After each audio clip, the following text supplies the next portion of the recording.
Good morning to all of you dear friends. आप सबने पिछली क्लास में भारतीय इतिहास के संदर्भ में कुछ महत्वपूर्ण बातों को जाना और विशेषकर जो टीजीटी एसएसटी की तैयारी करने वाले अभ्यर्थी हैं, जैसे अभी डीएसएसबी की आप तैयारी में लगे होंगे, बहुत सारे बच्चे यूपी टीजीटी की तैयारी में लगे हैं और अदर स्टेट्स में भी, चाहे वो हरियाणा हो, चाहे वो राजस्थान हो, मध्य प्रदेश हो, हर एक राज्य में सरकारी विद्यालयों में जो ट्रेंड ग्रेजुएट टीचर होते हैं, सामाजिक अध्ययन विषयों को पढ़ाने वाले या सोशल स्टडीज़ को पढ़ाने वाले, उनके परीक्षा प्रश्न पत्रों का स्वरूप लगभग एक जैसा होता। विशेषकर मैं विषय विशेष से पूछे जाने वाले प्रश्नों की बात कर रहा हूँ।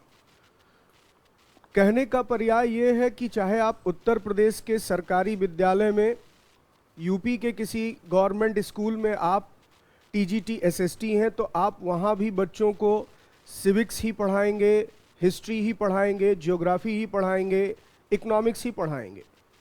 क्योंकि कहने का अर्थ ये है कि सिविक्स, इकोनॉमिक्स, हिस्ट्री और ज्योग्राफी, यही कंपोनेंट हर जगह पर एसएसटी के रूप में शामिल है। यानी एसएसटी सब्जेक्ट की जब भी आप बात करेंगे, सामाजिक अध्ययन विषय की जब भी बात करेंगे, सामाजिक विज्ञान कहिए चाहे सामाजिक अध्ययन कहिए, उनके कंपोनेंट के रूप में हर एक स्कूल के पाठ्यक्रम में यही आपको मिलेगा। तो इसीलिए परीक्षा की प्रणाली भी लगभग मिलती जुलती है। विषय विशेष से पूछे जाने वाले प्रश्न हर प्रश्न पत्र में, मैंने कहा, चाहे आप यूपी टीजीटी की तैयारी कर रहे हैं, चाहे आप दिल्ली में डीएसएसबी की टीजीटी की तैयारी कर रहे हैं, या फिर आप चाहे रीट के थ्रू यानी राजस्थान के द्वारा जो परीक्षा ली जाती है या मध्य प्रदेश में जो परीक्षा होती है, किसी भी तरह के राज्य सरकार या दिल्ली सरकार की परीक्षाओं का प्रणाली का अध्ययन आप करें तो आप पाएंगे यही कि एसएसटी के नाम पर आपको यही 4 विषय पढ़ने। तो उसी में मैंने आपका पहला सेगमेंट स्टार्ट किया था हिस्ट्री, इतिहास, और इतिहास का आपका क्या पाठ्यक्रम है, इतिहास के अंतर्गत आपको क्या पढ़ना होता है, इन सब विषयों पर बात हो रही थी। जिसमें मैंने आपसे ये कहा कि संपूर्ण पाठ्यक्रम को अगर हम इतिहास और संस्कृति, हिस्ट्री और कल्चर के कंप्लीट सिलेबस को एक कॉम्प्रिहेंसिव मैनर में तैयार करना चाहें तो इसको हम लोग 3-4 यूनिट में अलग अलग करके बांट सकते हैं। जैसा कि मैंने पूर्व वर्ष के प्रश्न पत्रों का अवलोकन किया है, यानी जो प्रीवियस ईयर के आपके क्वेश्चन पेपर हैं उनका एनालिसिस किया है, तो उसमें ये देखा है कि जिस तरह के प्रश्न पूछे गए हैं उसके आधार पर हम संपूर्ण पाठ्यक्रम को 5 हिस्सों में बांटकर पढ़ें तो ज़्यादा बेहतर रहेगा। 5 हिस्से कौन से? तो एक तो भारत के संदर्भ में आप प्राचीन इतिहास, मध्यकालीन इतिहास और आधुनिक इतिहास पढ़ते हैं, तो 3 तो ये सेगमेंट हो गए, ancient India, medieval India and modern India. और एक आपका वर्ल्ड हिस्ट्री का सेक्शन जो है, विश्व इतिहास का खंड, उसमें कंटेम्प्रेरी वर्ल्ड से रिलेटेड क्वेश्चंस पूछे जाते हैं, समकालीन विश्व से। तो मैं ये नहीं कहूँगा कि विश्व इतिहास के संदर्भ में आप प्राचीन और मध्यकाल के बारे में बिल्कुल ना जाने, नहीं, जानकारी थोड़ी बहुत उसकी भी हो। जैसे एग्जाम में हो सकता है यही आ जाए कि सिंधु घाटी सभ्यता की समकालीन मेसोपोटामिया की सभ्यता वो वर्तमान के किस देश से संबंधित है, यानी जो मेसोपोटामिया की बात हो रही वो एट प्रेजेंट किस कंट्री में। या ऐसे ही आपसे हो सकता है पूछ ले दजला फरात की सभ्यता कहाँ थी, कहाँ फली फूली, नील नदी घाटी की सभ्यता कहाँ फली फूली। तो ये सब तो एंशिएंट सेक्शन के क्वेश्चंस हैं, लेकिन वर्ल्ड हिस्ट्री से रिलेटेड हैं और इनका भी एक प्रासंगिक महत्व है और इसीलिए इस पर भी प्रश्न बन सकता है।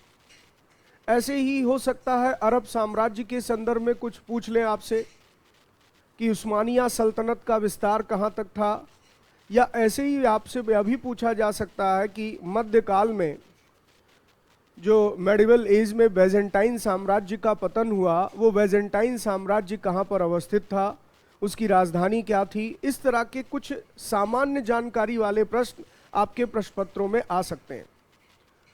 तो वर्ल्ड हिस्ट्री में मैं यही सजेस्ट करूंगा कि आप वर्ल्ड हिस्ट्री का जो एंशिएंट और मेडिवल पार्ट है उस पर बहुत ज़्यादा फोकस ना करें, उसके बारे में एक बेसिक जानकारी ले लें। जो बहुत ही महत्वपूर्ण विषय हैं उनको आप जान लें, बाकी कंटेम्प्रेरी वर्ल्ड हिस्ट्री से ही आपके पेपर में क्वेश्चंस रखे जाते हैं। कंटेम्प्रेरी वर्ल्ड हिस्ट्री का मतलब ये होता है कि जहां से आधुनिक विश्व के निर्माण की शुरुआत होती है, खासकर पश्चिमी जगत में, वेस्टर्न वर्ल्ड में एक घटना होती है रेनेसांस, पुनर्जागरण। इटली से पुनर्जागरण की घटना जब शुरू होती है तो आगे चलकर आधुनिक यूरोप का निर्माण होता है, आधुनिक राष्ट्र राज्य प्रणाली का उदय होता है। यानी जो यूरोप का मॉडर्नाइजेशन हुआ, यूरोप का आधुनिकीकरण हुआ, ज्ञान विज्ञान के क्षेत्र में उन्होंने उपलब्धि हासिल की है, वो सब कुछ पुनर्जागरण की देन मानी जाती है। पुनर्जागरण के बाद वहाँ एक बदलाव आता। तो कंटेम्प्रेरी वर्ल्ड हिस्ट्री पढ़ते समय आपका पहला टॉपिक पुनर्जागरण से ही स्टार्ट होना चाहिए। आधुनिक यूरोप के उदय के साथ आप कहानी शुरू करते हैं और फिर आप देखते हैं कि पूरे विश्व संदर्भ में कुछ ऐसी परिस्थितियां बनती जाती हैं कि उपनिवेशवाद और साम्राज्यवाद का दौर आता है, और उसी उपनिवेशवाद और साम्राज्यवाद की देन थी दो विश्व युद्ध, यानी प्रथम और द्वितीय विश्व युद्ध, first and second world war. और फिर इसके बाद दुनिया ये महसूस करने लगती है कि हमें कोई एक ऐसा अंतर्राष्ट्रीय मंच बनाना चाहिए जिससे मानव त्रासदी को रोका जा सके, इस तरह के विश्व युद्धों को रोका जा सके। और इस संदर्भ में फिर यूनाइटेड नेशन ऑर्गेनाइजेशन का गठन होता है। तो आप यूएनओ के गठन तक अगर सारी चीज़ें लगभग जो है कवर कर लेते हैं, जो मेजर टॉपिक है, तो आप पाएंगे यही है कंटेम्प्रेरी वर्ल्ड हिस्ट्री। फिर इसके बाद यानी 4 सेक्शन तो ये हो गए, ancient India, medieval India, modern India and contemporary world history. इसमें एक 5वां सेगमेंट मैं सजेस्ट करूंगा आप जोड़ लीजिए, वो है आर्ट एंड कल्चर, कला और संस्कृति। हालांकि कला और संस्कृति का जो पक्ष है, यानी आर्ट एंड कल्चर का जो फ्रेम है, वो आप एंशिएंट हिस्ट्री, मेडिवल हिस्ट्री सबसे जोड़कर ही पढ़ते हैं। लेकिन इसको मैंने अलग करने के लिए इसलिए कहा क्योंकि इसमें आप भारत के जो कला और संस्कृति के क्षेत्र की उपलब्धियां हैं उसको अलग एक शीर्षक के तहत तैयार कर सकते हैं। जैसे प्राचीन काल में भारत में जो मंदिरों का निर्माण हुआ उसका एक पूरा इतिहास है। मध्य युग में भारत में स्थापत्य के क्षेत्र में बड़ी उल्लेखनीय प्रगति हुई, यानी बहुत ही रिमार्केबल प्रोग्रेस दिखाई देती है मेडिवल एज में। और मुगल काल तो स्थापत्य के लिए स्वर्णकाल साबित होता है। तो इस तरह से आप एक एक खंड पर अलग अलग जो है वर्क कर सकते हैं आर्ट और कल्चर को लेकर, न केवल आर्किटेक्चर बल्कि इसके अलावा जैसे पेंटिंग्स हैं, चित्रकलाएं हैं। तो भारत में चित्रकला का इतिहास भी बहुत प्राचीन है। भीमबेटका की गुफाओं में हमें प्राग ऐतिहासिक काल के चित्र मिलते हैं, वहाँ से लेकर के। और फिर आप ये कह सकते हैं कि जहांगीर के शासनकाल में जब वो अपने शिखर पर थी, क्योंकि मुगल बादशाह जहांगीर के समय मुगल पेंटिंग अपने पीक पर यानी ग्लोरी के हाइट पर पहुंच जाती है, तो वहां तक विकास क्रम आपको कई चीजें दिखाई देगा चित्रकला में। फिर वो चाहे अजंता एलोरा की गुफाओं की चित्रकारी हो, चाहे ग्वालियर के पास एक जगह है बाघ की गुफाओं की चित्रकारी हो, ये सभी जो है अलग एक शीर्षक के तहत, एक अलग टाइटल के तहत आप आर्ट एंड कल्चर में तैयार कर सकते हैं। तो कुल मिलाकर के इतिहास विषय की तैयारी करने वाले छात्रों को, चाहे आप पीजीटी हिस्ट्री की तैयारी में लगे हो, चाहे आप टीजीटी एसएसटी की तैयारी कर रहे हो, क्योंकि टीजीटी एसएसटी में भी हिस्ट्री एक इम्पॉर्टेंट कंपोनेंट है, तो ऐसे में आप पूरे पाठ्यक्रम को इन्हीं 4 अलग अलग खंडों में या 5 अलग अलग खंडों में रख सकते हैं। तो 4 तो मेजर ही है कि ancient India, medieval India, modern India and contemporary world. प्राचीन भारत, मध्यकालीन भारत, आधुनिक भारत और समकालीन विश्व। लेकिन इसके अलावा मैंने कहा एक खंड आप अलग से बनाकर भी तैयारी कर सकते हैं, वो है कला और संस्कृति का पक्ष। तो अगर इस वे में आप सारी चीज़ों को लेकर तैयारी करते हैं, इसी पाठ्यक्रम को फॉलो करते हुए आप तैयारी करते हैं, तो आप पाएंगे कि कम से कम इतिहास सेगमेंट में मैं दावे से कह सकता हूं कि शायद ही आपको कोई ऐसा प्रश्न मिले जो आप कहें कि ये अननोन है, ये टॉपिक तो मैंने छुआ भी नहीं। इन्हीं में से आपको पूरा पाठ्यक्रम डिज़ाइन करना है। और इस संदर्भ में मैंने शुरुआत की है प्राचीन भारत से, यानी हिस्ट्री एंड कल्चर जो हम लोग पढ़ रहे हैं उसमें मैं पाठ्यक्रम के अनुरूप पहली यूनिट लेकर चल रहा हूं, एंशिएंट इंडिया, प्राचीन भारत। तो प्राचीन भारत पर जो आपका पहला लेक्चर हुआ, एंशिएंट इंडिया पर जो आपका मैंने पहला लेक्चर लिया, उसमें सबसे पहले यही डिस्कस किया था कि इतिहास विषय है क्या, एक विषय के रूप में इतिहास किस विषय की व्याख्या करता है, इसकी विषय वस्तु क्या। फिर अगर इतिहास अतीत की घटनाओं का अध्ययन है तो क्या वर्तमान में इसकी कोई प्रासंगिकता है, इसको भी थोड़ा सा समझने का हम लोगों ने प्रयास किया। तो बहुत ब्रीफ में आप इन चीजों को देखें कि इतिहास की वर्तमान में प्रासंगिकता इसी बात पर है कि आज भी हम वर्तमान में कई ऐसी समस्याओं का सामना कर रहे हैं जिसकी जड़ें अतीत में हैं। उदाहरण के लिए भारत की अगर मैं बात करूं तो भारत में सांप्रदायिकता एक बहुत बड़ी समस्या, कम्युनलिज्म, अक्सर कम्युनल राइट्स होते हैं। दिल्ली जैसे शहर में भी आपने देखा कि अभी रिसेंट में 2 साल पहले ही यहाँ पर बहुत भीषण दंगा हुआ। तो जो राष्ट्रीय राजधानी है देश की, वहाँ पर ये हालात हैं, तो पूरे देश भर में हिंदू मुस्लिम संप्रदाय को लेकर के आप देखते हैं अक्सर तनाव सुनने में आता रहता है। फिर इसके साथ साथ जो है भारत में आज भी जातीय व्यवस्था जो है वो कहीं ना कहीं खासकर ग्रामीण क्षेत्रों में आप देखें तो वो एक विभाजनकारी व्यवस्था बनी हुई है। कम से कम सामाजिक व्यवस्थाओं में जैसे विवाह संबंधी व्यवस्था है उसमें आज भी अंतर जातीय विवाह भारतीय समाज में मान्य नहीं है। ऐसा नहीं है कि इसके एक्सेप्शन नहीं है, अपवाद हर चीज के हैं, लेकिन तब भी अगर आप यहाँ पर भारत की जातीय व्यवस्था की समस्याओं को जानना चाहते जो वर्तमान में विद्यमान है तो इसकी जड़ें भी अतीत में ही हैं। तो एक बात आप समझिएगा कि हम वर्तमान में बहुत कुछ ऐसा भी देखते हैं, बहुत कुछ ऐसी भी समस्या को फेस करते हैं जिसके समाधान के लिए हमें अतीत में जाना जरूरी हो जाता है, और यही वर्तमान में अतीत की प्रासंगिकता है। फिर ना केवल आप ये इस नजरिए से सोचें कि समस्याओं के समाधान में अतीत मदद करता है, अतीत हमारे लिए कभी कभी बहुत गौरवशाली अध्याय भी लेकर आया है।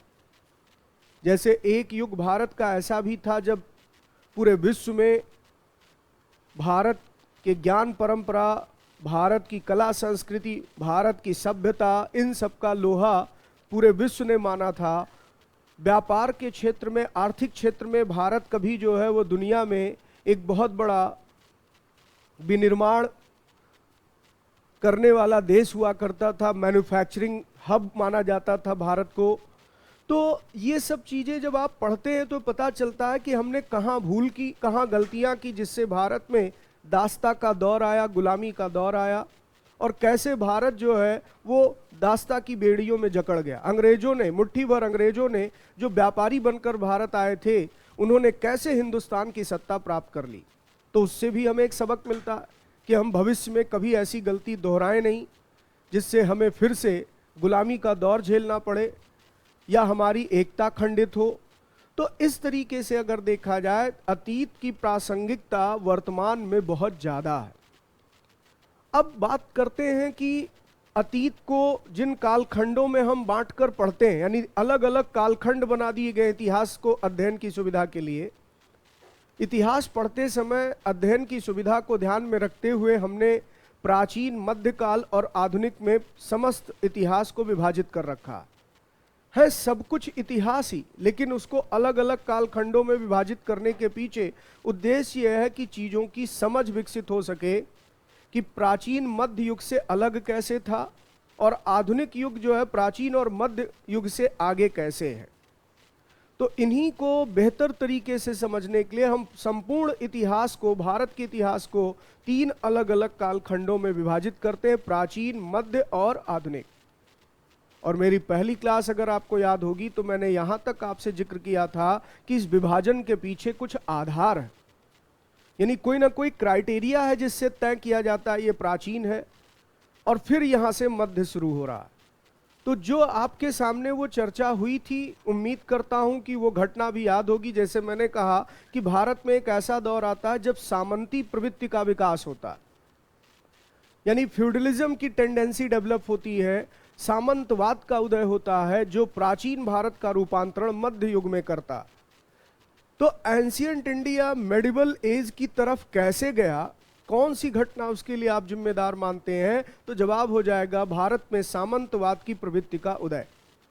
अब ये सामंतवाद क्या है, जब ये मेडिवल शुरू करूंगा तो जरूर आपसे डिस्कस करूंगा, लेकिन ये आज के बाद आप ध्यान रखिए, कोई पूछे मध्य युग में रूपांतरण कैसे आप करते हैं, यानी एंशियंट इंडिया पढ़ रहे हैं और फिर अचानक कह देते हैं यहां से मेडिवल एज शुरू, तो उसका कोई तो कोई क्राइटेरिया होगा। तो ऐसा कोई क्राइटेरिया नहीं कि आप कह दें हिंदुओं का युग समाप्त हुआ, मुसलमानों के हाथ में सत्ता आ गई, ये मध्य युग है। इससे मध्य युग नहीं डिफाइन। मध्य युग कहने का अर्थ है कि समाज में, अर्थव्यवस्था में, राजनीति में हर जगह कुछ परिवर्तन के चिन्ह दिखाई देते हैं, हर जगह चेंजेस दिखाई देते हैं। और इन सारे चेंजेस की जो जड़ थी वो थी सामंतवाद, सामंती प्रवृत्तियों का विकास। भारत में क्षेत्रीयता बहुत ज्यादा हावी हो जाती है, राजनीतिक तौर पर विखंडन शुरू हो जाता है, केंद्रीय सत्ता का अभाव हो जाता है, इस तरह की प्रवृत्तियां आनी शुरू हो जाती हैं। तो उसी को मध्य युग का रूपांतरण कहा गया, यानी प्राचीन जो है वो ट्रांसफॉर्म हो जाता है मेडिवल में। फिर भारत में भी आप पढ़ते हैं एक ऐसा दौर आया जब यहां पर जन जागरूकता आई, सामाजिक क्षेत्र में, धार्मिक क्षेत्र में, यानी लोगों में एक तरीके से अगर आप देखें तो कल्चरल अवेकनिंग हुआ, सांस्कृतिक जागरण हुआ। और भारतीय संदर्भ में उसे भारत का पुनर्जागरण कहा जाता है, यानी इंडियन रेनेसेंस। तो एक यूरोप का आधुनिकीकरण आप पढ़ते हैं, जहां पुनर्जागरण की घटना से यूरोप आधुनिक बना था, इटली से उसकी शुरुआत हुई थी। एक भारत का भी पुनर्जागरण है, अंतर सिर्फ समय का है। इटली में जो पुनर्जागरण की चेतना उभरती है, या जो वहां पर पुनर्जागरण का विकास होता है, वो लगभग आप पाएंगे 14वीं 15वीं सदी तक वहां पर ये मुखर होने लगती है। और भारत में वही आप पाते हैं कि लगभग 400-500 साल के बाद की घटना, यानी जब भारत में 19वीं शताब्दी का दौर आता है तो भारतीय पुनर्जागरण का इतिहास यहां से शुरू होता। और पुनर्जागरण ही वो घटना थी जिसने एक नए भारत का निर्माण या एक नए भारत की आधारशिला तैयार की। तो आज जो नया भारत आप देखते हैं, इसकी पृष्ठभूमि अगर आप खोजें तो वो पुनर्जागरण की घटना है, सांस्कृतिक जागरण की घटना है, सामाजिक बदलाव की घटना है, जिसने भारत को एक राष्ट्र के रूप में पहचान दी। भारत का राष्ट्रीय एकीकरण हुआ और राजनीतिक बदलाव भी भारत में शुरू हुए, सामाजिक सांस्कृतिक बदलाव भी शुरू हुए, आर्थिक क्षेत्र में भी भारत ने रूपांतरण देखा। तो ये सारी चीजें आप पाएंगे कि आधुनिक युग के नाम से जाना गया। तो 19वीं शताब्दी के पुनर्जागरण को समझने के लिए हम लोग शुरू करते 18वीं शताब्दी से। ये देखते कि 18वीं सेंचुरी के एडी में, 18वीं शताब्दी के युग में ऐसी कौन सी प्रवृत्तियां थीं, ऐसी कौन सी घटनाएं थीं जिसके कारण पुनर्जागरण की पृष्ठभूमि तैयार हुई, क्या बदलाव शुरू हो चुका था 18वीं शताब्दी में। तो जब आप आधुनिक भारत का इतिहास पढ़ना शुरू करते हैं तो 18वीं से लेकर आगे तक का इतिहास पढ़ते हैं। और इस तरीके से अगर देखा जाए तो आपका संपूर्ण इतिहास वो 3 अलग अलग कालखंडों में बटा हुआ। अब इसमें पहला कालखंड प्राचीन इतिहास, एंसेंट हिस्ट्री की बात करें तो उसमें हमने जो टॉपिक शुरू किया, जो सिलेबस डिजाइन किया, 12 टॉपिक आपके सामने लिखे थे। उम्मीद करते हैं सारे टॉपिक आपको याद हो गए होंगे, कंफर्म हो गया होगा कि ये पढ़ना। क्योंकि किसी भी परीक्षा की तैयारी की जो एक सही रणनीति होती है, वो ये पहली रणनीति यही होनी चाहिए, क्या पढ़ना है ये पहले से डिसाइड हो, पहले से तय हो जाए, प्री डिसाइडेड होना चाहिए कि ये हमारा कंटेंट होगा जिसे हमें फॉलो करना है, ये विषय वस्तु है, ये सब्जेक्ट मैटर। क्योंकि सब्जेक्ट मैटर की ड्राफ्टिंग नहीं करेंगे तो फिर वही बात हो गई, जो जैसा मिलता जा रहा है हम पढ़ते जा रहे हैं। लेकिन एक सीक्वेंस में आगे चीज़ों को लेकर बढ़ने से लाभ ये होता है कि उसमें एक इंटर कनेक्शन होता है, इंटर डिसिप्लिनरी रिलेशन होता है जो हम बना सकते हैं। यानी हम किस तरह से चीज़ों को जोड़कर उसे समझते हैं, ये बहुत महत्वपूर्ण है इतिहास में। क्योंकि इतिहास में ध्यान रखिएगा, ये सोच लेना कि केवल तथ्यों की जानकारी लेना ही इतिहास का अध्ययन है, ये बहुत बड़ी भूल होगी। इतिहास में भी विचारधाराएं हैं, इतिहास में भी अवधारणाएं हैं, और इतिहास को समझ करके अगर पढ़ा जाए तो मुझे लगता है इससे ज़्यादा रुचिकर और रोचक विषय कोई है नहीं। समस्या सिर्फ यहाँ पर आ जाती है कि बच्चे पढ़ना वो पसंद करते हैं कि सीधे पॉइंट बताइए सर, एग्जाम में तो ये आना, इतनी कहानी क्यों सुना रहे हैं। तो उसका कारण ये होता है बच्चों, कहानी आपके दिमाग में उन तथ्यों को फिट करने का एक रास्ता बनाती है। जो फैक्ट आप बार बार पढ़कर भूल जाते हैं और कहते हैं सर बहुत पढ़ लिया, भूल जाते हैं, एग्जाम में याद नहीं रहता, वो समस्या का कारण ही यही है कि हम इतिहास को रटने वाला विषय मानते। अगर आप पहले ट्रैक बना दें, यानी सारी कहानी को लिंक करना सीख जाएं कि अच्छा ये वजह है जिस कारण ये घटना हो रही है, तो आप बहुत बेहतर तरीके से उन चीजों को याद कर पाए। पूरे इतिहास में देख लीजिए, यानी जिस दिन आपको ये समझ में आ गया कि 16 महाजनपदों में एक मगधी साम्राज्य क्यों बना, इसका जवाब जिस दिन मिल जाएगा, बहुत सारे प्रश्नों का उत्तर उससे और निकल जाएगा। ये मैं एक उदाहरण दे रहा हूं। मान लीजिए एक टॉपिक आप पढ़ रहे हैं, मगध साम्राज्य का उदय, तो आप एंसेंट हिस्ट्री में पढ़ते हैं 16 महाजनपदों का निर्माण होता है।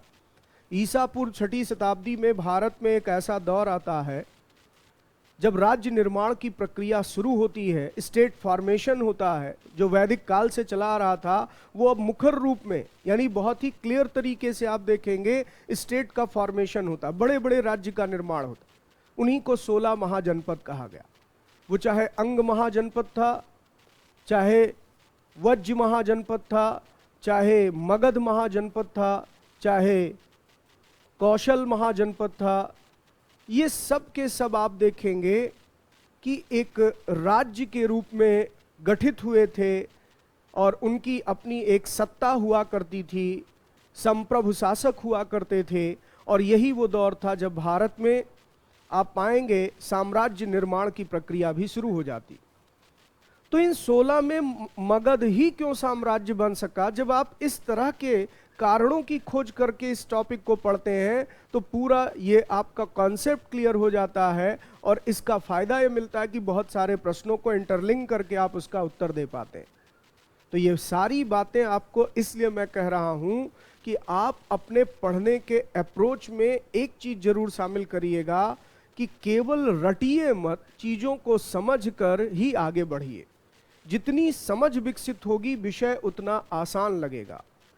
तो हम लोग सबसे पहले प्राचीन भारत के इतिहास का अध्ययन करते समय शुरुआत ही यहीं से करते हैं कि आखिर जो पुराने जमाने की बातें हैं वो आज हमें कैसे पता हैं। किसको इस तरह की घटनाएं याद हैं? क्या कोई आज का ऐसा व्यक्ति जिसने ये दावा किया कि मैंने वो पुरानी घटनाएं देखी हैं? संभव ही नहीं। भाई सिंधु घाटी की सभ्यता का अगर आप समय अनुमान लगाएं, ऐसा नहीं है कि बहुत यहाँ पर कंक्रीट मैनर में उसकी डेट पता है, इस तारीख को ये सभ्यता पैदा हुई, इस तारीख को नष्ट हो गई, लेकिन जो पुरातात्विक अवशेष मिले हैं या जो अन्य प्रमाण मिले हैं उसके आधार पर यह लगभग तय है कि यह सभ्यता भारत में आज से लगभग 5000 साल पहले थी। वही लगभग 3000 ईसा पूर्व के आसपास ये सभ्यता फली फूली, वहां से इसका विकास शुरू होता है। तो अभी 2021 का एडी चल रहा है और आपको एडी और बीसी का कॉन्सेप्ट पिछली क्लास में समझाया ही है। तो 5000 साल पहले की सभ्यता के बारे में आज हम कैसे जानते हैं? वो उसी को कहेंगे वो सोर्स क्या है जिससे इतिहास हमें पता चलता। तो आपका पहला अध्याय ही एंसेंट हिस्ट्री का यहीं से स्टार्ट होता है और वो है प्राचीन भारतीय इतिहास को जानने के साधन। अब प्राचीन भारतीय इतिहास को जो जानने के साधन है, इस संदर्भ में पिछली क्लास यहीं पर आकर रुकी थी जिस पर मैं आज आगे बढ़ने जा रहा हूं। तो इसमें हम लोगों ने यही पढ़ा था कि प्राचीन भारत के इतिहास का जो पुनर्निर्माण किया गया, रिकंस्ट्रक्ट किया गया इसे, उसके लिए विभिन्न प्रकार के स्रोतों का इस्तेमाल किया गया और इसे मुख्यतः हम 2 श्रेणियों में रख सकते हैं, 2 कैटेगरीज में इसे क्लासिफाइड कर सकते हैं। एक पुरातात्विक अवशेष है जो हमें इतिहास बताते हैं, पुरातत्व है, और दूसरा कुछ रिटन अकाउंट्स हैं, कुछ लिखित विवरण है। वो आज नहीं लिखे गए, वो उसी जमाने में लिखे गए जिस जमाने की घटना का जिक्र हो रहा।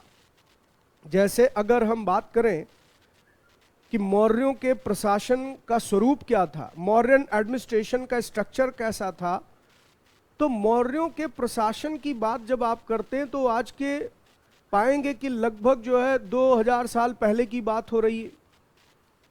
तो 2000 साल पहले या 2500 साल पहले की बात, वहाँ के प्रशासन की संरचना को जानना वो कैसे संभव हो पाया? तो कुछ तो पुरातात्विक अवशेष हैं जो इस पर जानकारी देते हैं और कुछ इसके साथ रिटन अकाउंट्स भी हैं। जैसे अर्थशास्त्र एक बुक है कौटिल्य ने लिखी, तो कौटिल्य उसी जमाने का व्यक्ति था। कौटिल्य आज नहीं, लेकिन कौटिल्य एक ऐतिहासिक व्यक्ति हैं जिन्होंने अपनी एक रचना लिखी है अर्थशास्त्र नाम से। तो वो नहीं रह गए, लेकिन उनकी रचना आज भी पांडुलिपियों में सुरक्षित है और उसी पर हमने रिकंस्ट्रक्ट किया है इतिहास को। तो मौर्यों के प्रशासन को जानने का एक बहुत बड़ा आधार वो कौटिल्य की रचना अर्थशास्त्र हो गई। ऐसे ही मैंने उदाहरण दिया था कि कश्मीर का इतिहास हमें कल्हड़ की राजतरंगड़ी से पता चलता है, तो ना कल्हड़ है और ना कश्मीर का वो संरचना है। कश्मीर काफी कुछ तब से बदल गया, लेकिन उस जमाने के पूरे कश्मीर के इतिहास को जानने का एक बहुत बड़ा माध्यम है राजतरंगड़ी, यानी राजतरंगड़ी आज भी उपलब्ध है। तो इस तरह भले ही मूल रूप में वो चीजें उपलब्ध ना हो, लेकिन उनका कहीं ना कहीं इस तरह से कोटेशन मिलता है, प्रसंग मिलता है, जिसको जोड़ करके हमने इतिहास को रिकंस्ट्रक्ट कर दिया। तो इस संदर्भ में जब भी प्राचीन इतिहास को जानने की बात होगी तो दो तरह के स्रोतों का इस्तेमाल होता है, पुरातत्व और साहित्य। हालांकि मैंने पहले भी कहा था कि इसे हम 3 कैटेगरी भी बना सकते हैं। इसमें विदेशियों के विवरण भी बहुत सहायक हैं इतिहास जानने के लिए, लेकिन उन विदेशियों के जो विवरण हैं वो रिटन अकाउंट्स के रूप में है, लिखित सामग्री के रूप में है, इसलिए उसको भी हम लिटरेचर में ही शामिल कर सकते। यानी क्यों ना हम लिटरेचर की ही 2 कैटेगरी कर दें, एक देसी साहित्य, एक विदेशी साहित्य। तो चाहे तो आप ऐसे कर सकते हैं कि लिख लें पुरातत्व, साहित्य और विदेशी विवरण, और चाहे तो 2 मेन कैटेगरी बनाकर साहित्य में ही क्लासिफिकेशन कर दें, एक इंडिजिनस लिटरेचर यानी भारतीयों द्वारा लिखा गया साहित्य देसी, और एक विदेशियों द्वारा रचित। तो इस तरह से प्राचीन भारत के इतिहास की जानकारी हमें इन्हीं स्रोतों से मिलती है। अब फिर बात शुरू हुई थी पुरातत्व की, इस पर भी मैंने कुछ चीजें आपको पढ़ा दी हैं। ये पुरातत्व किसे कहते हैं? तो हमारे भारत के इतिहास में आप देखेंगे कि पुरातत्व से कई जानकारी मिली। पुरातत्व एक विज्ञान है, एक साइंस है, और ये किस तरह का विज्ञान है जिसके माध्यम से हम क्या करते हैं कि पृथ्वी के गर्भ में छिपी हुई सामग्रियां, यानी हमारे अर्थ के, हमारे पृथ्वी के नीचे बहुत सारी चीजें अवशेष के रूप में दबी पड़ी हुई, तो हम एक्सकैवेट करते हैं, उत्खनन करते हैं, खुदाई करके उसको निकालते हैं, उसके बारे में पता लगाना शुरू करते हैं किस कालखंड की ये चीज है। उसके लिए रेडियो कार्बन डेटिंग मेथड का यूज किया जाता है, यूरेनियम डेटिंग मेथड का सहारा लिया जाता है। यानी ज्ञान विज्ञान की विविध विधाओं का प्रयोग करके हम धरती के नीचे से एक्सकैवेशन, एक्सप्लोरेशन यानी उत्खनन, या आप कह सकते हैं खुदाई करके इन चीज़ों को प्राप्त करते हैं जो भौतिक अवशेष हैं, चाहे वो पुराने सिक्के हों, चाहे वो कोई पुराना बर्तन हो, चाहे कुछ भी इस तरह की चीज़ें, कोई कलाकृतियाँ हों। इन सबको इकट्ठा करके हम क्या करते हैं कि इनसे पता लगाते हैं कि किस कालखंड की हैं, और इनसे हमें समाज को जानने का, इनसे हमें आर्थिक जीवन को जानने का काफ़ी बड़ा आधार मिलता है। जैसे उदाहरण के लिए अगर मान लीजिए जमीन की खुदाई करते समय हमें शिवलिंग भारी संख्या में मिले, और ये पता चल गया कि ये सारे शिवलिंग जो है उससे कुछ ऐसे अवशेष मिल गए उसके साथ साथ, यानी जिसमें कार्बन मौजूद है, कोई भी ऐसा अवशेष, जैसे मान लीजिए शिवलिंग पर कोई जो है अन्न चढ़ाया गया था, वो अन्न भी उन पत्थरों में दबा पड़ा था, उसकी कार्बन डेटिंग मेथड से हमने पता लगा लिया कितना पुराना। तो अब ये पता चल गया कि अगर ये 3000 साल पुराना है तो हम भारतीय समाज के संदर्भ में, धर्म संस्कृति के संदर्भ में दावा कर सकते हैं कि भगवान शिवलिंग की उपासना भारत में वो हजारों वर्षों से चली आ रही। वो आज की देन नहीं, वो आज के कई हजार साल पहले से भारतीय संस्कृति का एक अभिन्न हिस्सा रहा। तो ये दावा आज आप कैसे कर पा रहे? पुरातत्व से कुछ मिला। जैसे हड़प्पा और मोहनजोदड़ो से कुछ ऐसे प्रमाण मिलते हैं। मोहनजोदड़ो से एक मुहर मिली है जिस पर भगवान शिव का आदि रूप बना हुआ, माना गया कि वो भगवान शिव का आदि रूप, पशुपति शिव का एक प्रमाण वहां से मिलता है। तो मोहनजोदड़ो से प्राप्त एक मुहर पर भगवान शिव की योगी की मुद्रा में एक चित्र मिलता है जिसे पशुपति शिव के रूप में भगवान शिव का आदि रूप माना गया है। और इस आधार पर यह दावा किया जाता है कि हड़प्पा वासी भी, सिंधु सभ्यता के लोग भी भगवान शिव के उपासक थे। शिवलिंग भी इस बात को साबित करते हैं, यानी हड़प्पा से भारी संख्या में शिवलिंग मिले। तो कहने का पर्याय यही है कि पुरातत्व एक ऐसा विज्ञान है जो इस तरह की चीजों को पृथ्वी के गर्भ से निकालता है, या जहां पर भी अवशेष के रूप में मौजूद हैं वहां से प्राप्त करता है और उस पर विज्ञान की विधियों का सहारा लेकर के इतिहास रिकंस्ट्रक्ट करने में मददगार साबित होता है।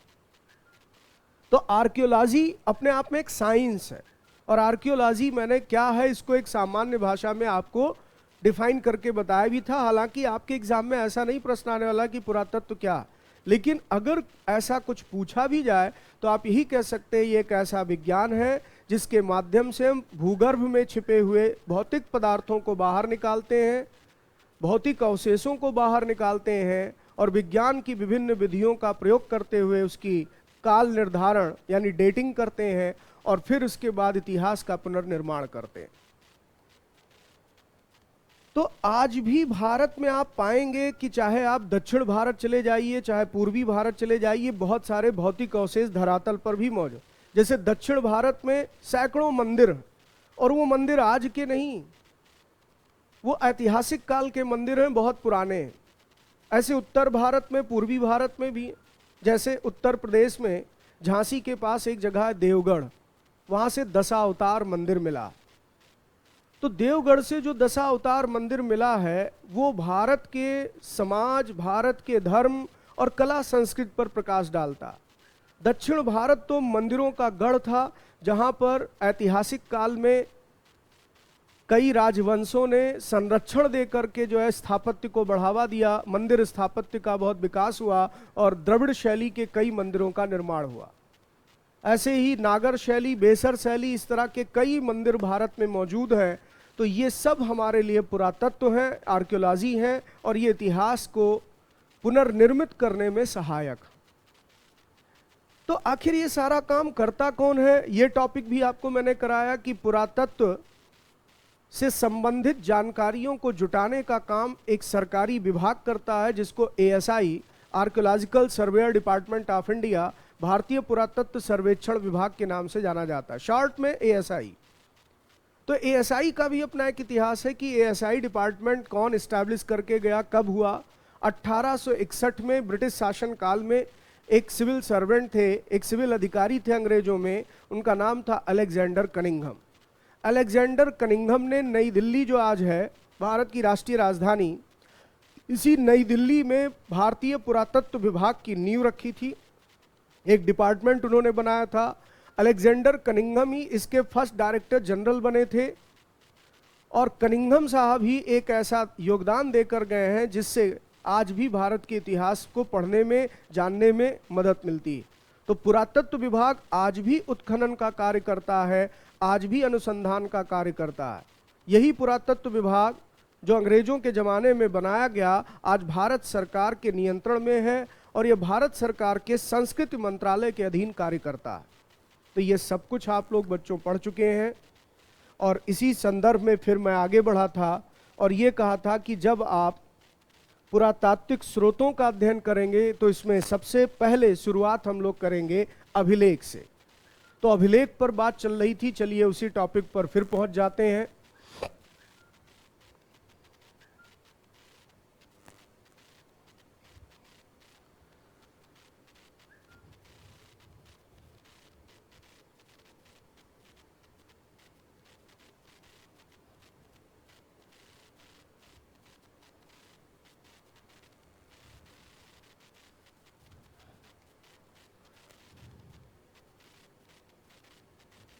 अभिलेख,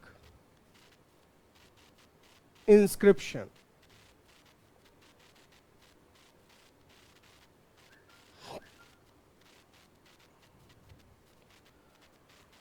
अभिलेख के बारे में क्या बताया था आपको कि किसी भी सख्त सतह पर, जैसे पत्थर है, सख्त सतह मतलब कोई हार्ड सरफेस है, उस पर आप उकेरी हुई चीजें देखते हैं, यानी कि जो लिखा हुआ मैटर है वो पेन से नहीं लिखा गया, इंक से नहीं लिखा, उकेरा गया।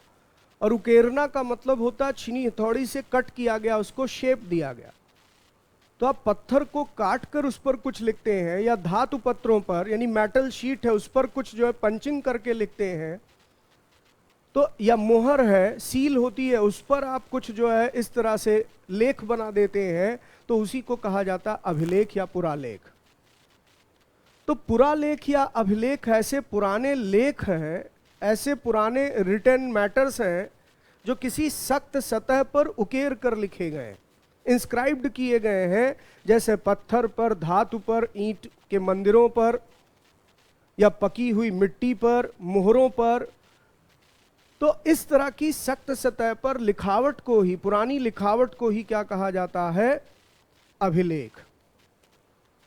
ये पुरातात्विक स्रोतों में बहुत महत्वपूर्ण है, आर्कियोलॉजिकल सोर्सेज में बहुत इंपॉर्टेंट है, क्योंकि प्राचीन भारत के इतिहास में हमें बहुत सारे जो है जानकारी, बहुत सारी जानकारियां अभिलेखों से ही मिली, जिस पर हम लोग बात कर रहे थे। तो इस संदर्भ में सबसे पहला पॉइंट मैंने आपको क्या लिखा था कि इसके संदर्भ में प्रश्न आ सकता है, एपिग्राफी क्या है। तो एपिग्राफी भी मैंने कहा था कि अभिलेखों के अध्ययन को कहा जाता है, द स्टडी ऑफ इंस्क्रिप्शन। और ऐसे ही, यानी इसको हिंदी में लिखते हैं पुरालेख शास्त्र। पुरालेख शास्त्र एक ऐसा शास्त्र जो पुरालेखों का अध्ययन करे। ऐसे दूसरा पॉइंट क्या बताया था? पैलियोग्राफी। पैलियोग्राफी यानी पुरालिपि शास्त्र। पुरालिपि शास्त्र। तो पुरालिपि शास्त्र या पैलियोग्राफी क्या है? तो जो हमें पुराने लेख मिलती हैं उन पर जो डेट्स हैं, तिथियां हैं, या इन पुराने दस्तावेजों की तिथियां जो पता लगाई जाती हैं, उनके अध्ययन को ध्यान रखिएगा, कहते हैं पैलियोग्राफी। तो दो प्रश्न बन गए, अभिलेखों के अध्ययन को क्या कहते हैं? एपिग्राफी। और अभिलेखों की तिथियों के अध्ययन को, पुराने दस्तावेजों के तिथियों के अध्ययन को क्या कहते हैं? पैलियोग्राफी। फिर आपको मैंने कहा था कि जो भारत का सबसे पुराना अभिलेख मिला, इंडियन कॉन्टेक्स्ट में बात की जाए, भारतीय उपमहाद्वीप की अगर बात की जाए, तो भारत में सबसे पुराना अभिलेख जो है वो हमें हड़प्पा की मोहरों पर मिला। हड़प्पा की मोहरों पर। लेकिन प्रॉब्लम क्या बताई थी कि अभी तक अनडिसाइफर्ड है, अपठनीय, पढ़ा ही नहीं जा सका इस पर क्या लिखा है। क्यों? क्योंकि इसकी लिपि जो है वो पिक्टोग्राफिकल, भाव चित्राक्षर लिपि है। चित्राक्षर लिपियों की एक विशेषता है कि जब तक चित्रों को समझेंगे नहीं कि किस सेंस में इसका यूज हो रहा है, आप नहीं बता पाएंगे कि यहां क्या लिखा है। देखिए, चित्रों के माध्यम से किसी चीज को व्यक्त करना, वो चित्राक्षर लिपि की विशेषता होती। पिक्टोग्राफिकल स्क्रिप्ट इसे कहा जाता है। जैसे उदाहरण के लिए मान लीजिए आप गाड़ी ड्राइव कर रहे हैं और कहीं साइन बोर्ड लगा है और उस पर हॉर्न बना हुआ और क्रॉस का मार्क लगा है, तो क्या मतलब होता है? डोंट बी हॉन्क, यहां पर हॉर्न मत बजाइए, हॉर्न प्रोहिबिटेड एरिया। या फिर कभी कभी आप देखते हैं कि किसी साइन बोर्ड पर एक भूत जैसी कुछ शक्ल बनी होती है और लाल कलर में वो होता है, तो वो किस चीज का प्रतीक है? डेंजर। जैसे बिजली के ट्रांसफार्मर पर अक्सर आपने इस तरह के प्रतीक देखे होंगे, सिंबल। वो क्या कहता है कि अगर आप यहां आ गए इस एरिया में, इसको टच वगैरह किया तो यह हालत आपकी हो जाएगी। तो डेंजर का प्रतीक हो गया। तो कहीं भी डेंजर टर्म लिखा नहीं है, मान लीजिए, केवल ये बना हुआ है तो आप समझ जाते हैं। कहीं भी ये नहीं लिखा है डोंट बी हॉन्क या हॉर्न मत बजाइए, ऐसा लिखा नहीं है, लेकिन हॉर्न बना है, क्रॉस लगा है, समझ जाते हैं। तो चित्रों से कोई चीज अगर समझ में आए, एक मैसेज कन्वे हो जाए, तो उस स्क्रिप्ट को कहते हैं पिक्टोग्राफिकल स्क्रिप्ट, चित्राक्षर लिपि। और हड़प्पा की लिपि कैसी है? चित्राक्षर लिपि है। इसकी मोहरों पर जो मिली है, लेकिन हम आज तक इसे पढ़ने में सफल नहीं हो पाए।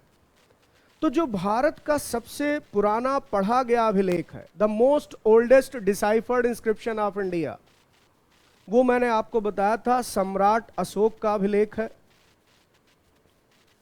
मौर्यन एम्परर अशोका का इंस्क्रिप्शन है, जो सबसे पुराना ऐसा अभिलेख है जिसे पढ़ा गया है, जिसको पढ़ने में सफलता मिली है। और इस तरीके से आप कह सकते हैं कि लगभग 300 बीसी के आसपास से भारत के सबसे पुराने अभिलेख मिलते हैं जो पढ़े जा सकते हैं। 300 बीसी के आसपास इसलिए कह रहा हूं क्योंकि ये वो टाइम पीरियड है जब अशोक शासक बन चुका था और उसने राज्यादेश जारी करने के रूप में अभिलेख लिखवाए थे। तो हालांकि सम्राट अशोक आप पढ़ेंगे तो आपको बताऊंगा कि ये गद्दी पर कब आए, फिर इनका राज्याभिषेक कब हुआ, क्योंकि उत्तराधिकार के लिए लड़ाई चली, इन्होंने अपने भाई सुसीम को मारकर सत्ता कैसे पाई, वो सब बात की बात। लेकिन एक अराउंड फिगर में अगर आप डेट याद रखना चाहें तो लगभग 300 ईसा पूर्व के आसपास ये सम्राट अशोक का शासनकाल का समय है, जब हमें भारत में सबसे पुराने अभिलेख मिलते हैं जो पढ़े गए।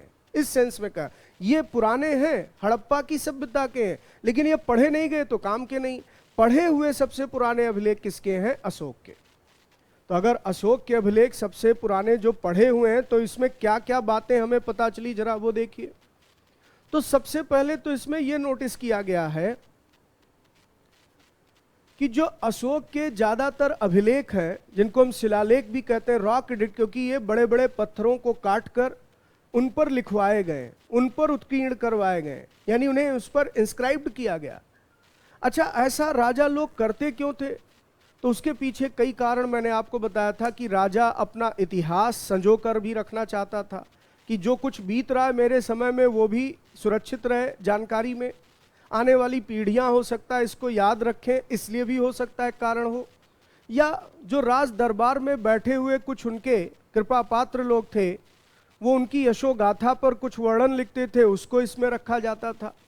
जैसे समुद्रगुप्त के दरबारी कवि थे हरिसेन, हरिसेन ने समुद्रगुप्त की प्रशंसा में एक अभिलेख की रचना की है। तो जब प्रशंसा में कोई अभिलेख लिखा जाता है उसे प्रशस्ति कहते हैं। आज भी आप देखते नहीं कि राष्ट्रपति जब किसी को भारत रत्न देता है तो एक प्रशस्ति पत्र भी भेंट में दिया जाता है, प्रशंसा पत्र, कि भाई आपने इतने अच्छे अच्छे काम किए। तो प्रशस्ति शब्द का मतलब ही होता है एडमायर करना, किसी की प्रशंसा करना उसके अच्छे कामों की। तो जो राज दरबार का कवि है, दरबारी कवि है, तो प्रशंसा ही करेगा, आलोचना थोड़ी करेगा। आलोचना करेगा तो दरबार से बाहर नहीं हो जाएगा। तो ऐसे में आप देखेंगे कि बहुत सारे राजाओं की यशोगाथाओं का वर्णन उनके दरबारी कवियों के प्रशंसा पत्रों से, यानी प्रशस्ति से मिलता है। ये भी एक अभिलेख है। जैसे प्रयाग प्रशस्ति समुद्रगुप्त के बारे में महत्वपूर्ण जानकारी देती। तो इसलिए आप सोच सकते हैं कि अभिलेख उस समय का संचार का सबसे बड़ा माध्यम था, जन सूचनाओं को प्रसारित करने का सबसे बड़ा माध्यम था, इसलिए अभिलेख लिखवाए जाते थे। तो इस पर भी मैंने आपको जानकारी दी थी।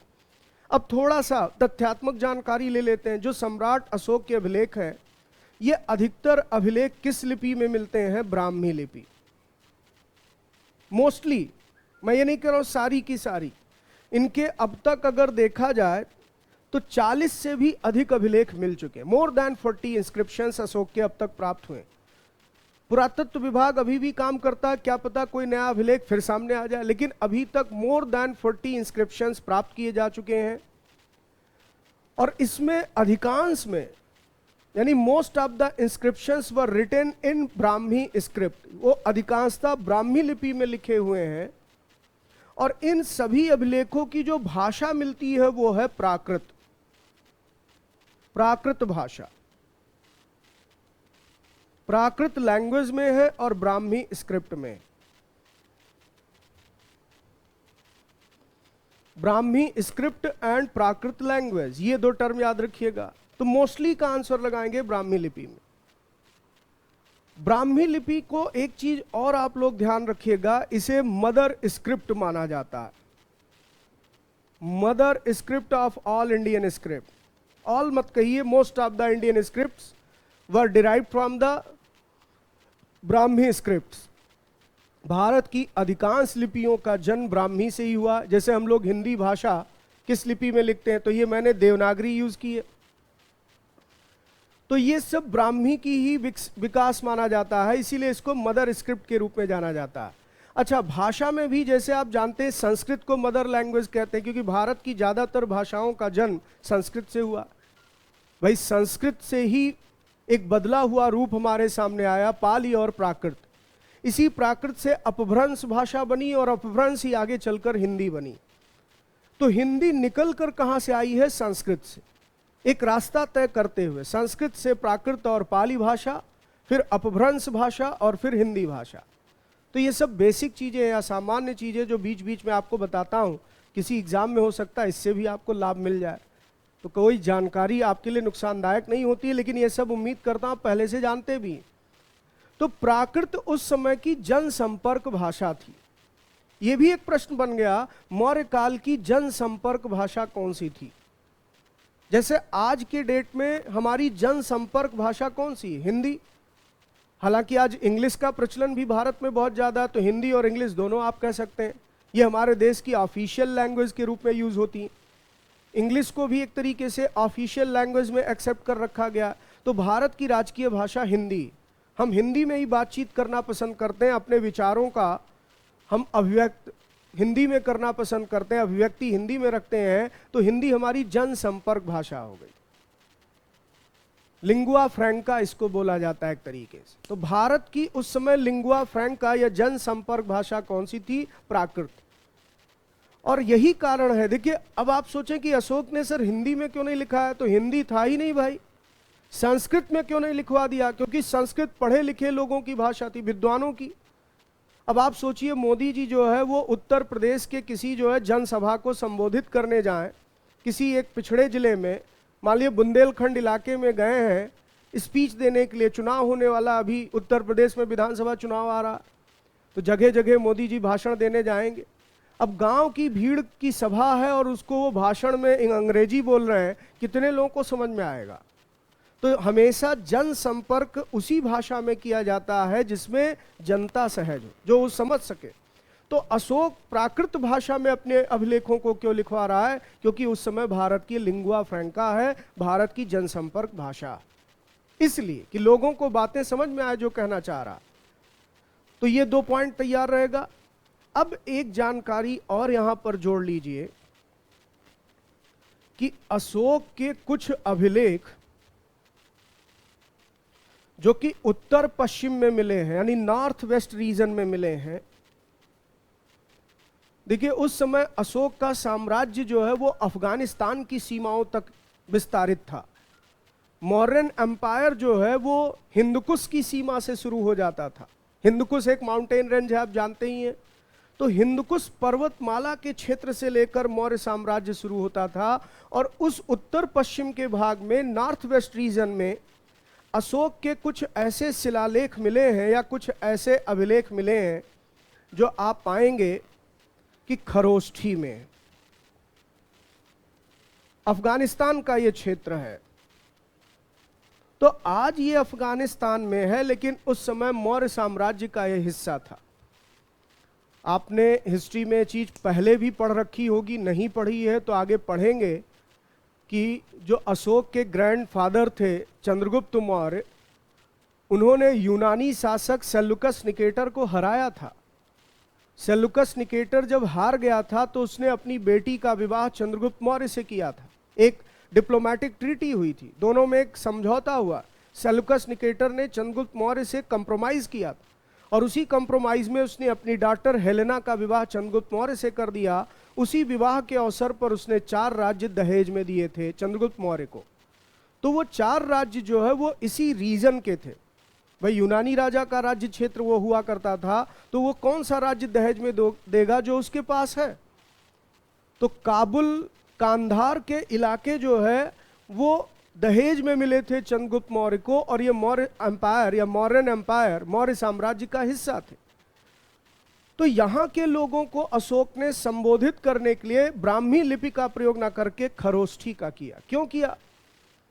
क्योंकि वहां के लिए जो है सामान्य लिपि खरोष्ठी थी। अगर ब्राह्मी में लिखवा कर भेजता तो वहां के लोगों को समझ में नहीं आता। जैसे आज भी आप देखते हैं कि कांग्रेस की जो चेयरपर्सन रही हैं सोनिया गांधी जी, जब ये स्पीच पढ़ती थी तो कभी कभी जनसभा को हिंदी में भी संबोधित करती हैं। हालांकि उनकी हिंदी थोड़ी सी अलग है, लेकिन फिर भी हिंदी बोलने का प्रयास करती। तो जो वो स्पीच पढ़ती हैं, क्या वो हिंदी में लिखा रहता? नहीं, वो इटालियन स्क्रिप्ट में होता है, जो उनके लिए सुलभ है, आसान है उनको पढ़ना।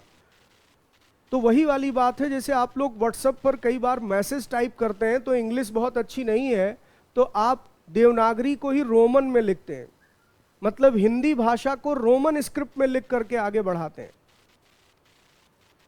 जैसे कल लिखना है तो आप यहां टुमारो नहीं यूज करेंगे, KL लिख देंगे, कल हो गया, ठीक है। वी मीट, हम मिलेंगे, वी मीट्स लिखने के बजाय हम HUM करके और मिलेंगे लिख दिया। तो ये क्या है? ये है स्क्रिप्ट आपकी जो है वो रोमन है, लेकिन भाषा कौन सी है यहां पर आप देख रहे हैं, वो है हिंदी।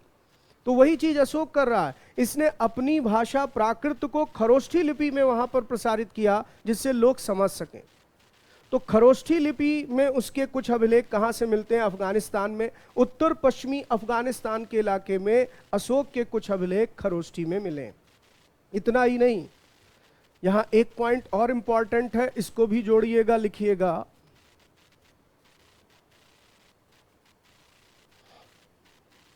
कि अफगानिस्तान में ही उसके कुछ ऐसे अभिलेख मिले हैं जो अरामाइक और ग्रीक लिपि में है।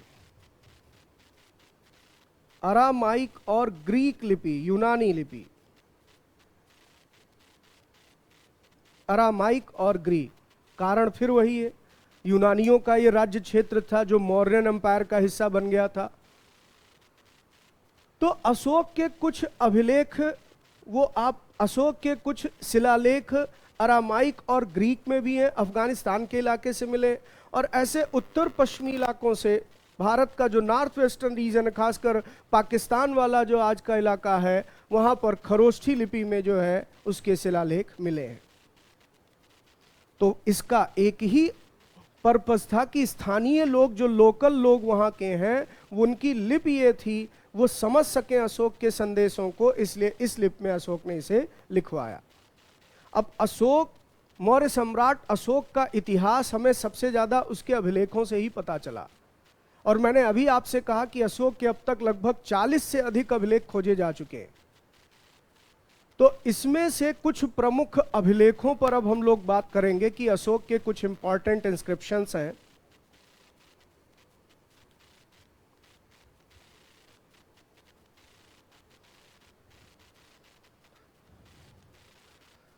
तो इसमें एक तो जब भी अशोक की बात आए तो याद रखिए, मैंने कहा मोर देन 40 इंस्क्रिप्शंस उसके मिल चुके हैं, 40 से अधिक अभिलेख मिल चुके हैं।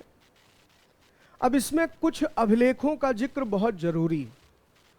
तो इसमें सबसे पहला और सबसे महत्वपूर्ण जिसका नाम करेंगे या नाम लिखेंगे वो है मेरठ। इसको बोला जाता है दिल्ली मेरठ अभिलेख। दिल्ली मेरठ अभिलेख, इस पर बात करूंगा मैं। और दूसरा है दिल्ली टोपरा अभिलेख। दिल्ली टोपरा अभिलेख, ये दो बहुत ही महत्वपूर्ण है एग्जाम के पॉइंट ऑफ व्यू से। दरअसल 14th सेंचुरी एडी का टाइम पीरियड था भारत के इतिहास में। 14वीं सदी ईस्वी को याद करिए।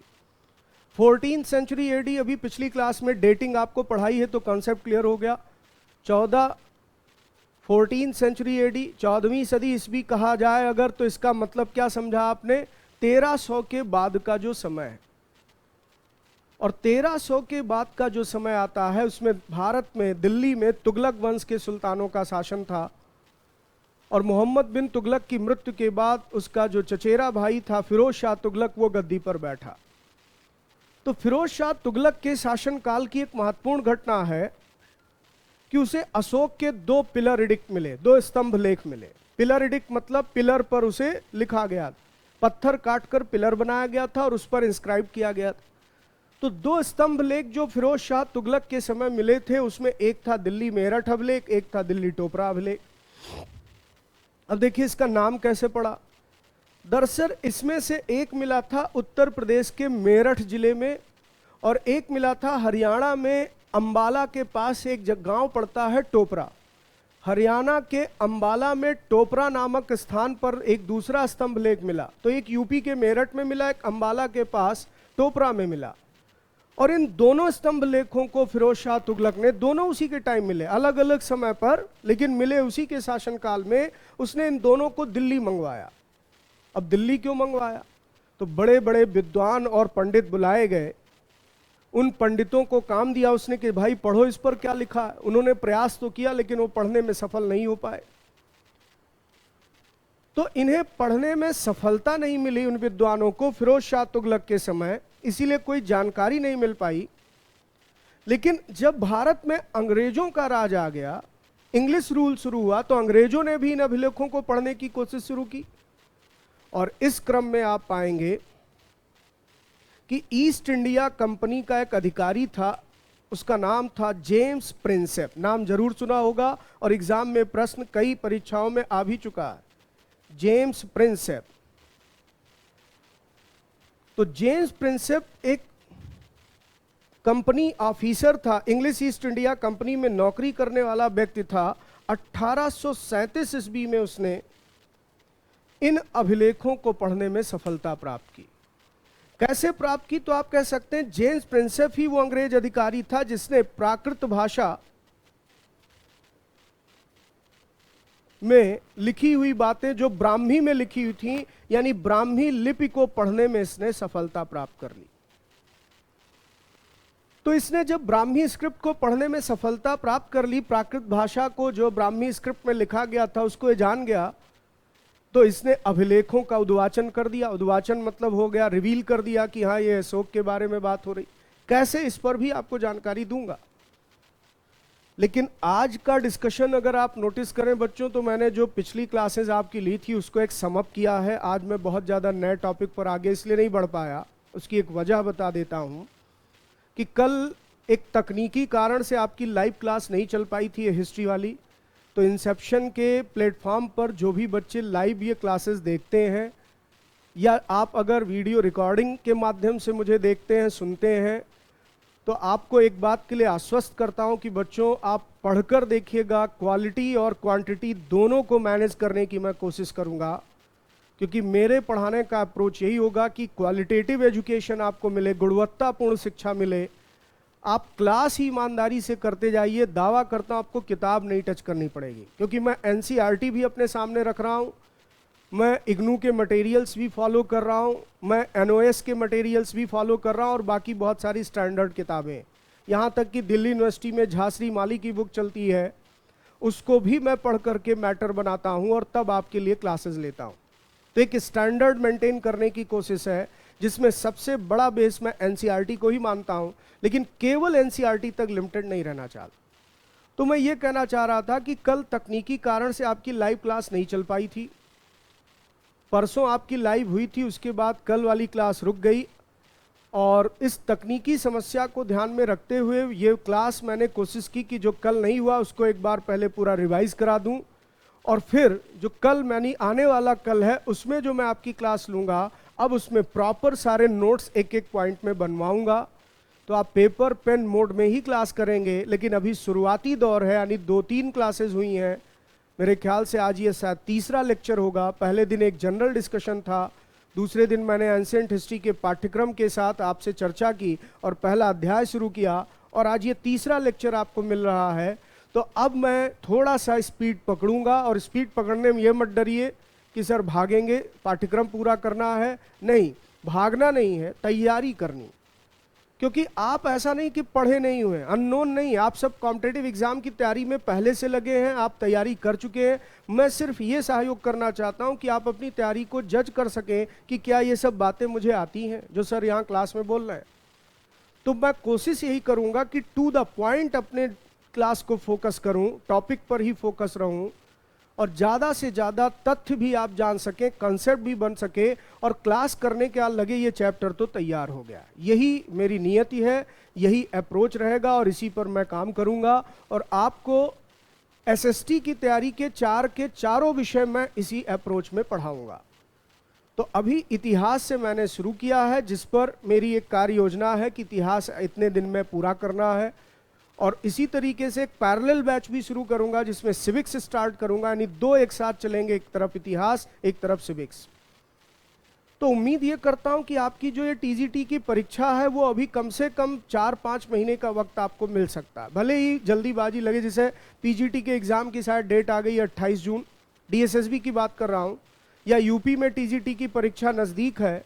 भाई यूपी में इलेक्शन आ रहा है, तो हो सकता है सरकार वो जल्दी जो है परीक्षा भी संपन्न करा ले। वो चाहेगी कि मेरे सरकार फिर से बने या ना बने, इसका क्या भरोसा है, तो क्यों ना अपने शासनकाल में ही भर्ती दे दी जाए, जिससे कम से कम वोट बैंक बने। तो गलत नहीं है, वो भी एक चीज़ सही है उनका नज़रिया कि भाई नौकरी देना सरकार का दायित्व है, नौकरी देंगे तभी जनाधार बढ़ेगा। तो यूपी टीजीटी की तैयारी करने वाले बच्चों पर यह दबाव जरूर होगा कि सर जल्दी, लेकिन तैयारी आप पहले कर चुके हैं तो आप अपनी तैयारी को यहाँ पर असेस कर सकते हैं कि इस क्वालिटी में आपने पढ़ा है, जानकारी है या नहीं। तो चलिए आज की क्लास मैं यहीं पर समाप्त करता हूँ और कल 7:30 बजे लाइव सेशन में मैं एक बार पुनः आपके साथ होऊंगा। तब तक के लिए आप सबसे विदा लेता हूँ। आप सभी को मेरा बहुत बहुत नमस्कार।